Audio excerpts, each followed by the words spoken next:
Hello friends, and welcome to Dirt Guy Drive Time. This is where I just drive home from work, talking about whatever I feel like talking about. It's how I process life, and you guys get to come along for the journey. It's very exciting stuff.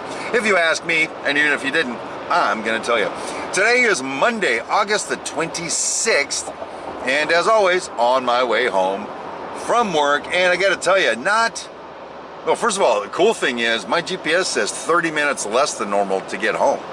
I've hardly hit any traffic on the way home. I must have did something right this weekend. I don't know. Or maybe it means I'm going to die tomorrow and God is having mercy on my soul today. Let's hope the latter is not really the case. So driving home, let me give you my work update, which is boring, by the way. It went like this. Got out of bed, went to work, worked on my way home. That's it. Nothing really spectacular. Matter of fact, I think this whole broadcast isn't going to be too spectacular, frankly. Although for a Monday, it's not a bad day. I was recently telling somebody on the job site today, oh, there it is, work-related. I was telling them, they said, well, hey, Steve, how was your weekend? Now, first of all, this guy's just sucking up to me. A, I don't want to talk to you. You're screwing me on this job. B, don't make it sound like we're friends. Loser! Anyway, he said, Steve, how was your weekend? No, he said, Steve, how's your Monday going? And I said, you know what? I'm having a pretty good Monday, to tell you the truth. I said, which is amazing, because normally my Monday is inversely proportional to the weekend I had. If I had a stellar weekend, baby, Mondays just suck. If my weekend was wrought with fear, anger, danger, and termites? Where'd termites come from? I don't even know. Then my Mondays are like, yay, I'm at work, it's a Monday. So, it's bizarre because I actually had a really good weekend. I told you guys Friday I was really tired on my way home, and yet Cindy Brown met me at the door with a kiss and a 12-pack of beer, and sadly, I drank the whole 12-pack of beer Friday night. I don't normally do that.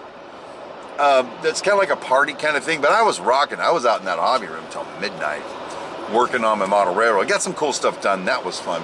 But then the next day, Saturday, started off kind of on a down note, but then ended on a high note. And here's why. When I closed my business, we moved all my office junk into the garage. All right. Then we had one of those storage containers they bring to your house and take away and bring it back. The ones that leave skid marks all over your driveway, your brand new driveway. One of those we had, couldn't afford it anymore. We decided to empty it. We have a big house, let's put it in the house. Well, it all stayed in the garage. This was back in March. This is the end of August. Since that time, the queen of everything has not been able to park in the garage. And the house we bought it the way we bought it so she could park in a garage and walk right into the house. Boom, that's how we did it. And then she got that for like 2 months. And then it was over. And I was in the doghouse. I'm always in the doghouse. I should be a dog because I'm in the doghouse so much.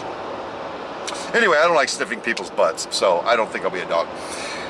Well, we've made some changes in our video life, as you know, and the studio we had, this big 20 by 30 room, is not going to be used as a studio anymore. Not so much, anyway. So I had this brilliant idea. Hey, queen of everything, what do you say I just haul all that crap up to the studio, store it against one wall, and give your garage back to you? Well, naturally, the queen of everything was like, get her done, bro. I don't think she called me bro, though.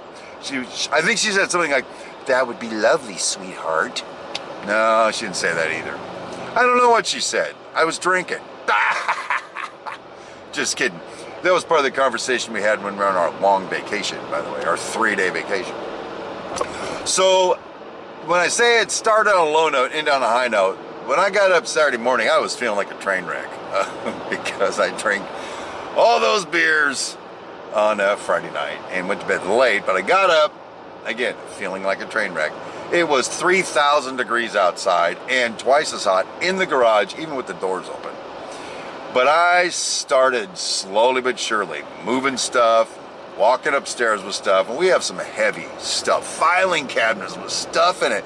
Take the drawers out and the drawers have stuff in them and they're still heavy. Upstairs, man. And we have one of those houses where like the downstairs is like 10 feet tall and then you get to the upstairs, so I had to carry all that crap up there. I was aching and paining, started taking more and more breaks. I could have been killed, but I wasn't. But I gotta tell you something. At the end of it, I opened the garage. Well, it was already open. All right, so I'm not lying to you. I'm changing my mind. I'm fickle. Get over it. Pulled her Discovery in, and then from downstairs texted her a picture of it. She doesn't know this, but I was too tired to walk upstairs.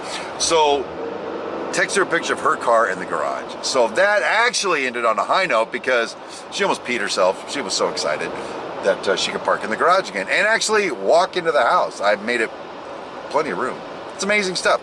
And then Sunday I worked all day on model railroad stuff. Boom, boom, boom, boom, boom, boom. Love me some model railroad stuff. People, wait till you see all the crap I got done over the last couple days. It's amazing. So there you go. That weekend was awesome. All inclusive, awesome. And then we watched the movie Dodgeball last night. That was fun. I love that movie. So much fun. I gotta start me a dodgeball team.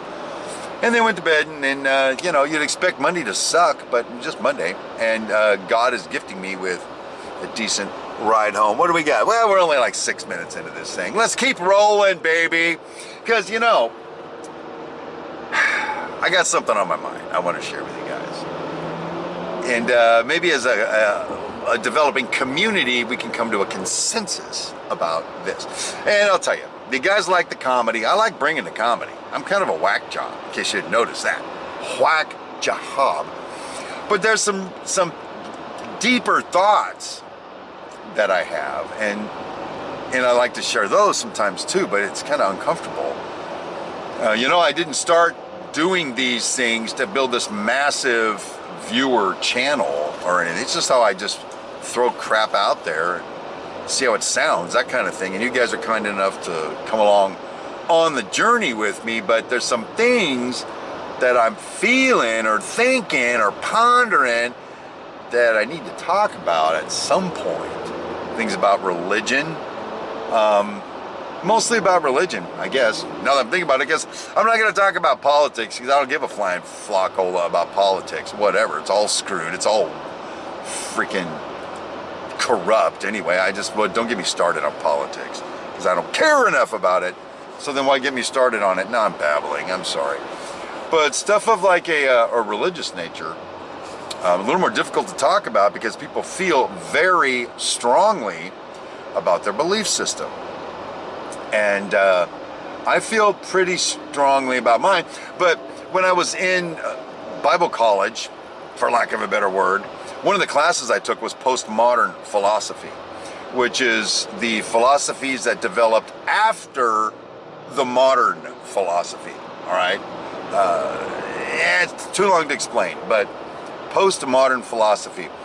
Its differences between modern philosophy, one of them would be, in the modern era, we would say, you are a type X something or other, boom, boom. They would classify you, put you in a box. Postmodern philosophy says the moment you've done that, you've already limited what you're talking about. In other words, if they say, Steve, you are a 56-year-old, divorced, remarried, father of 5, including 1 stepdaughter, 4 terrors and whatever, they've now classified me as that, whoever they are, culture, society.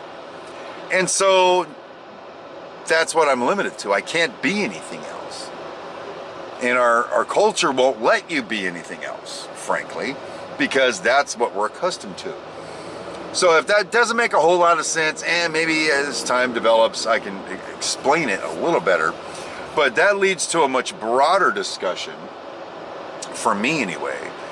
That's just one of the postmodern things. Another one would be that right now it's 3:17 on my drive home on August the 26th, 2019. And there will never be another August 16th, 2019 at 3:17 p.m. There never will be another one. There never was one before this. So to expect this moment to be a duplicate of another moment anywhere in antiquity is ridiculous. It's not. It's unique. And in the future, there will never be a moment like this again. So this is the moment. All right, anyway, it's philosophy, people. What do you want from me? You know, I made the dean's list 3 semesters in a row, so bring it, baby. As I continue to babble, I just want to plant this one seed, and then maybe we'll talk about this some more later. Most of the Western world, if not all of the Western world, that's Europe, North and South America, maybe Africa would be included, a little bit in the Middle East, although they're not the Western world. Most of the Western world at one point was conquered by the Roman Empire, or the offshoot of the Roman Empire, the Roman Catholic Church, the Holy Roman Catholic Church, excuse me, I don't want to offend anyone, which then went and conquered the rest of the planet, basically.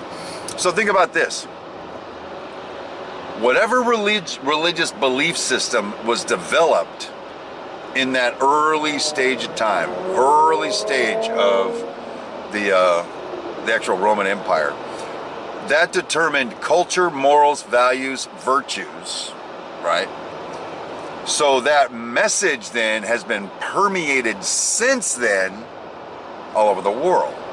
And it's really been permeated under the guise, not under the guise, but latched into a religious belief system. Therefore, in the postmodern era, people will use that value system to judge me as a father and set the expectations on who I'm supposed to be as a father or husband. But then I ask the question, says who? And then we wonder where the authority comes from. The authority comes from all this antiquity. Did it actually come from God or something is the deal. So postmodern philosophy, and I know this is a little maybe heady or something, not that you guys are morons, but I don't think you guys came here to hear this, but this is the stuff I'm processing. Says who? Where did the value systems come from? And when I choose to go my own way, how is that, does that make me a sinner or an atheist or a loser or whatever, a bad father or a bad husband? Because I have my belief system that I follow religiously. So I don't know, there you go. That's kind of where my head's at right now. I'm going to be talking more about this kind of stuff, so go ahead and unsubscribe and thumbs down if you're not into that. I'll try to throw some jokes in here and there, like, why the chicken cross the road? To get to the idiot's house. Knock, knock, who's there? The chicken! See, those kind of jokes, they don't really work after that diatribe I just went on. There it is. That's what I'm thinking about on my way home to hang out with the wife and play with my model railroad. So until tomorrow, be thinking about that. Leave me some comments. Let's see where we go from there. My name is Steve Brown, and be postmodern, people.